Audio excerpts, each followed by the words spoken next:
Om Namo Narayana, welcome back. It's a rainy morning here in Portland, Maine. You're probably going to hear the cars outside. But I thought we'd do a little reading today and start chapter 15, Description of the Kingdom of God. Sri Maitreya said, My dear Vajura, Diti, the wife of the sage Kashyapa, could understand that the sons within her womb would be a cause of disturbance to the demigods. As such, she continuously bore the powerful semen of Kashyapa Muni, which was meant to give trouble to others for 100 years. By the force of the pregnancy of Diti, the light of the sun and moon was impaired in all the planets, and the demigods of various planets, being disturbed by that force, asked the creator of the universe, Brahma, What is this expansion of darkness in all the directions? O Great One, just see this darkness, which you know very well, and which is causing us anxieties. Please tell us. Because the influence of time cannot touch you, there is nothing unmanifest and unknown before you. God of the demigods, sustainer of the universe, head jewel of all the demigods and all the other planets, you know the intentions of all living entities in both the spiritual and material worlds. Original source of strength and scientific knowledge, all obeisance is unto you. You have accepted the differentiated mood of passion from the Supreme Personality of Godhead. With the help of external energy, you are born of the unmanifested source. All obeisances unto you. O Lord, all these planets exist within yourself, and all the living entities are generated from you. Therefore, you are the cause of the universe, and anyone who meditates upon you without deviation attains devotional service. There is no defeat in this material world for persons who control the mind and the senses by controlling the breathing process, and who are therefore experienced, mature mystics. This is because, by such perfection in yoga, they have attained your mercy. All the living entities in the universe are conducted by the Vedic directions, as a bull is directed by the rope attached to its nose. No one can violate the rules laid down in the Vedic literatures. To the chief person who has contributed the Vedas, we offer our respect.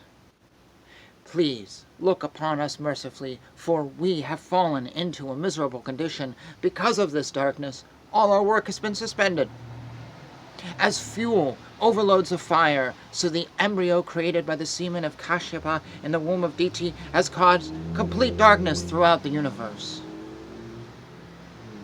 Sri Maitreya said, Thus Lord Brahma, who was understood by transcendental vibration, tried to satisfy the demigods, being pleased with the words of their prayer. He said, My 4 sons, Sanaka, Sanatana, Sanandana, and Sanatkumara, who were born from my mind, are your predecessors. Sometimes they travel throughout the material and spiritual skies without any definite desire. After thus traveling all over the universes, they also entered into the spiritual sky, for they were free from all material contamination. In the spiritual sky, there are spiritual planets, known as Vaikunthas, which are the residents of the Supreme Personality of Godhead and his pure devotees, and are worshipped by all residents of all the material planets. In the Vaikuntha planets, all the residents are similar in form to the Supreme Personality of Godhead. They all engage in devotional service to the Lord without desires for sense gratification. In the Vaikuntha planets is the Supreme Personality of Godhead, who is the original person, and who can be understood through Vedic literature. He is full of the uncontaminated mode of goodness, with no place for passion or ignorance. He contributes religious progress for the devotees. In those Vaikuntha planets, there are many forests which are auspicious. In those forests, the trees are desire trees, and in all seasons they are filled with flowers and fruits, because everything in the Vaikuntha planets is spiritual and personal. In the Vaikuntha planets, the inhabitants fly in their airplanes, accompanied by their wives and consorts, and eternally sing of the character and activities of the Lord, which are always devoid of all inauspicious qualities. While singing the glories of the Lord, they deride even the presence of the blossoming Madhavi flowers, which are fragrant and laden with honey. When the king of bees hums in a high pitch, singing the glories of the Lord, there is a temporary lull in the noise of the pigeon, the cuckoo, the crane, the kakravaka, the swan, the parrot, the partridge, and the peacock. Such transcendental birds stop their own singing simply to hear the glories of the Lord. Although flowering planets like Madara, Kunda, Kurabaka, Utpala, Kambaka, Arna, Ponaj, Nagakeshara, Bakula, Lily, and Parichata are full of transcendental fragrance, they are still conscious of the austerities performed by Tulasi. For Tulasi is given special preference by the Lord, who garlands himself with Tulasi leaves. The inhabitants of Vaikunta travel in airplanes made of lapis lazuli, emerald and gold. Although crowded by their consorts, who have large hips and beautiful smiling faces, they cannot be stimulated to passion by their mirth and beautiful charms. The ladies in the Vakunta planets are as beautiful as the goddess of fortune herself.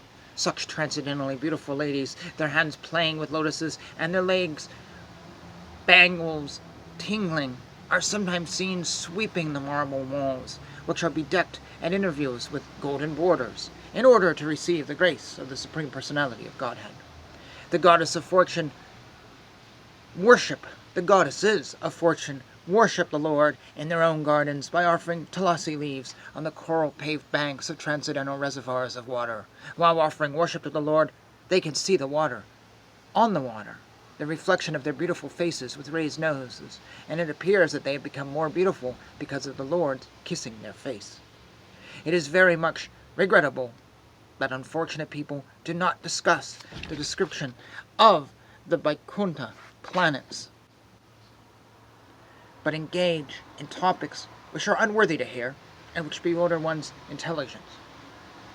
Those who give up the topics of Vaikuntha and take to talk of the material world are thrown into the darkest region of ignorance.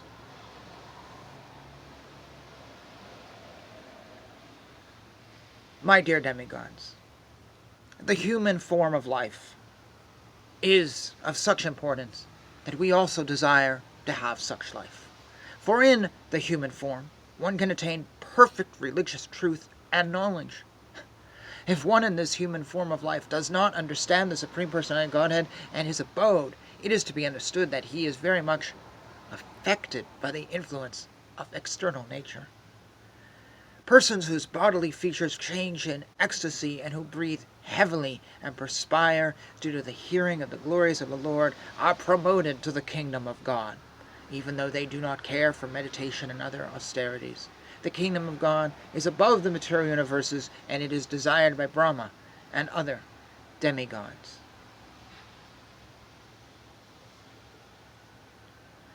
We will pause there in this chapter. It's a long chapter. It's very interesting to see this description of heaven, I guess, versus the description of heaven in other religions.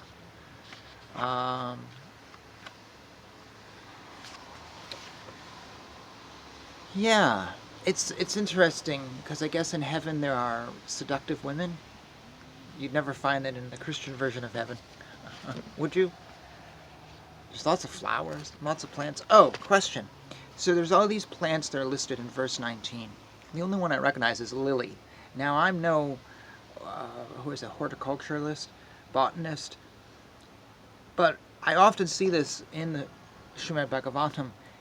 They'll have these lists of plants and animals, but they seem to be not translated, or that is the name of these plants. But I've never heard of any of these. I've never even seen these words. Arna plant, Punaga. I can't believe that if you go to the local florist that they have all these plants that with Hindu names. So I'm curious, what are these plants? Have they just not been translated into English for some reason?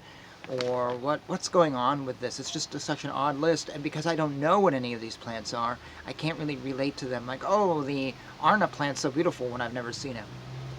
Whereas then if you said to me, lots of roses, we could live with that. So I don't know, it's just a little translation question. This has happened elsewhere. I've not brought it up, but I probably should have. Anyways, your thoughts, comments, and all that stuff down below. Thank you for hanging out with me, and we'll pick up this in the next video as always. Hare Krishna, Krishna Krishna, Hare Hare, Hare Rama, Rama Rama, Hare Hare.